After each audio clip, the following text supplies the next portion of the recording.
Okay, make sure y'all stay up and y'all watch 24/7 HH. It's going down. This your boy Pimpin Ken. We gonna give y'all some of this cyber gang.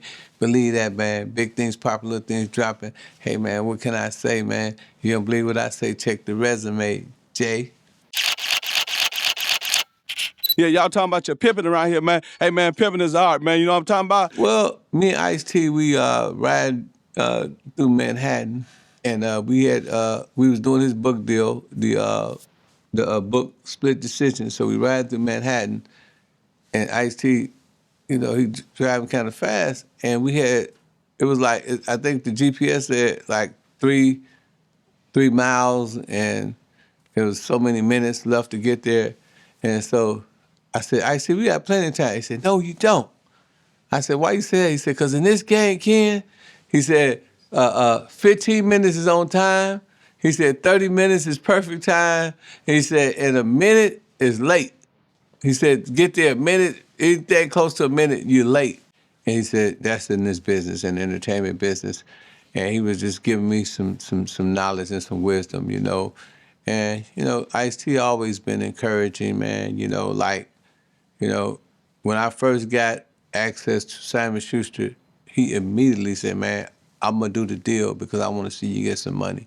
He said, it's one thing to be friends, but for us to get money and break bread together is even better, And so he hurried up and got that deal done for me, and, we got us 6 figures, we both cut a check, and then we, in turn, we did the movie. I'm doing Ice-T's movie, The Making of Autobiography of a Celebrity. So, I mean, that was the biggest game he gave me because ever since then I've been trying to be on time.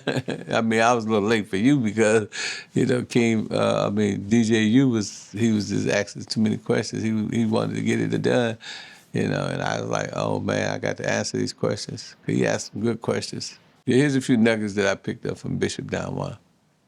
Yeah, Pimp Stuff Holds Down. I was doing a press run with him.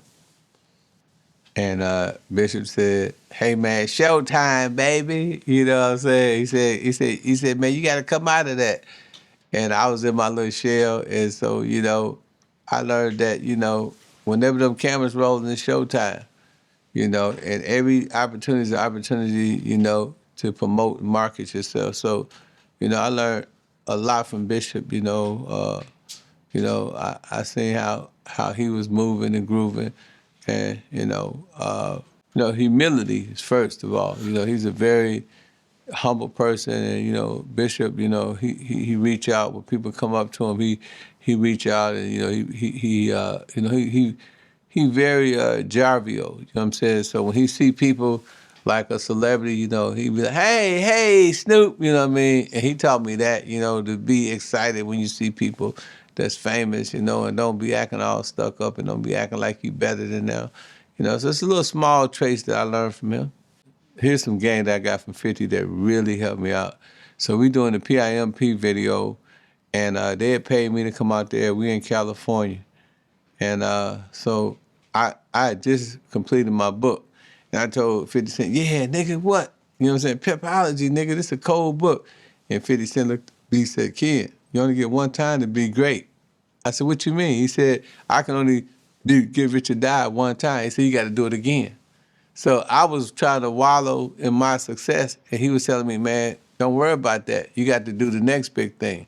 You know what I'm saying? You only get one time to be Get Rich or Die Trying. He said, now I got to be 50 Cent from Stars, 50 Cent from BMF, 50 Cent from Raising Cannon. And that's why you notice ever since me and 50 Cent been in relationships, I've constantly reinventing myself, HHF, Hip Hop Fraternity, working with the celebrities, being the intro, outro man.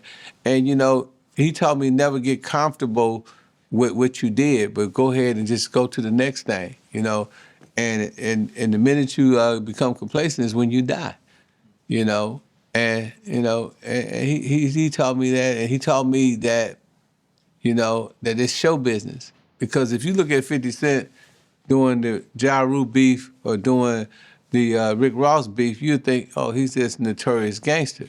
But once you meet him and you get to hang around him, he's a brilliant, intelligent, humble individual. It's like I'm like, this can't be 50 Cent. You know what I'm saying? So, but he taught me how to walk and chew bubblegum at the same time. You know, like I can be Pimpin Ken all day, talk shit and swallow spit. But when I'm in that corporate setting, you know, I'm around them business folks, you know, I got to tone it down. You know, so but you can still be Pimpin Ken. You know, and I thought that, you know, I just got to be corporate at all times. I can't be out here, you know, making a buffoonery of myself. But in reality, you know, 50 Cent does it all the time. He'll be on trolling people all day on IG.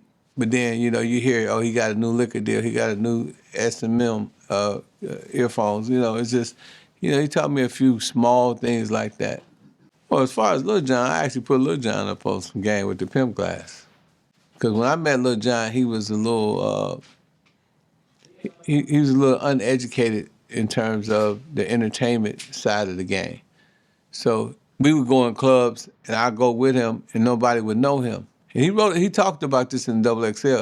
I said, you need to get you a pimp glass. So he took the pimp glass, and he ran with it. And if you notice, he gave everybody, he used the whole pimp glass from Debbie, and he turned it into a business. And you know what I'm saying? That was something that was unique. You know, what I learned from him is that he's a quick learner. You know, because I taught him the game. I said, man, you know, we in the club and they playing his music, and not one person run up to him and said, hey, what's up, Lil Jon? That was crazy. I'm like, what the hell? And then I said, man, you need to get you a pimp glass. I said, everybody gonna know it. So he had his name on it, Lil Jon, and that's how he blew up. But Too Short taught me humility. You know, when I first came to Atlanta many, many years ago, Too Short would have everybody, the whole hood, at his house, kicking and just smoking weed and chilling, and everybody just having fun and stuff like that. And he the first person to let me know that you could be a celebrity, but you don't have to be, you know, all arrogant. You don't have to be puffed up in your own conceit. So that's what Too Short did. You know, he hung with everybody. He kicked everybody.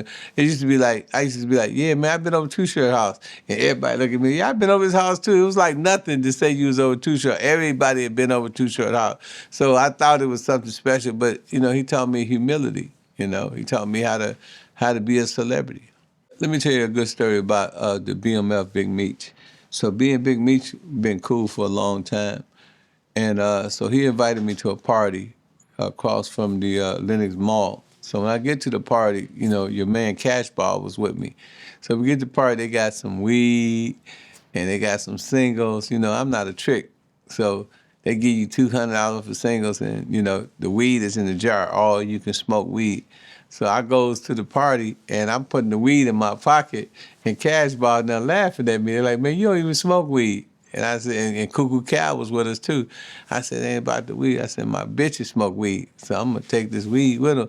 And they gave me the $200. So Big Me said, everybody throw the money on the girls. I kept my money in my pocket.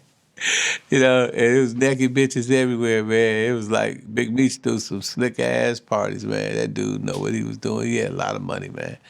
I ain't never go to a party where they give you the weed and the money. I thought you supposed to bring the money and the weed. Big Meech had the weed and the money when you got there.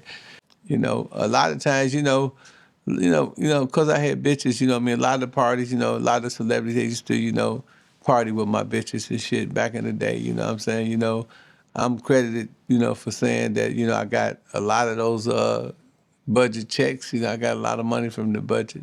You know, if a rapper had $1 million budget, I might see a percentage of that budget, you know, just from having bad bitches around.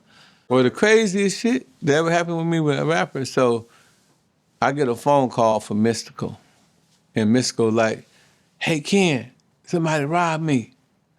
I said, who robbed you? He said, man, one of them bitches out of Milwaukee. Man, I need you to see if you can find my jewelry. And so I did my little due diligence, and I found out who did it. It's about $100,000 jury, so I get Mystical his jury back. I called him. I said, come to Milwaukee and get your jury. So he came, you know, we met downtown, you know what I'm saying? He had 50,000 on him. My brother went and picked him up from the airport. My brother pulled off with the 50,000. I said, damn, Mystical, you be slipping. So I called my brother back, Marvin, and said, man, bring the 50,000 back, man. This man, you know, and Mystical, man, he just gave me 10,000, man, and bought like 30 bottles of Moet for the whole club. He was just happy to have his jury back, you know, so that's a crazy celebrity story. You know, me, Mystical getting robbed, had to get his jury back. And then Another story, this is not really a crazy story, but I remember when Lil Wayne was a little young nigga, you know what I'm saying? And Baby was like, man, hook me up. So I hooked Lil Wayne up with some of his real first shot, a real good pussy, And that was funny. And Lil Wayne, that little motherfucker, man, he's a little jackrabbit, man. He fucked the shit out them bitches. There was one moment, a honey dip moment, where I did bless Lil Wayne with a bad bitch at the atrium. I mean, he shouldn't have probably been doing it in the atrium, but, it was in the dressing room, so I guess all type of shit happened in the dressing room. Luca's always been like he been like a celebrity type dude. He wasn't really, socially gregarious. He wasn't, he wasn't chopping it up. I mean, I'm pretty sure if you see me now, I'm a lot more celebrity-fied than I was back then. But I was young, and he was kind of like he didn't want to be bothered.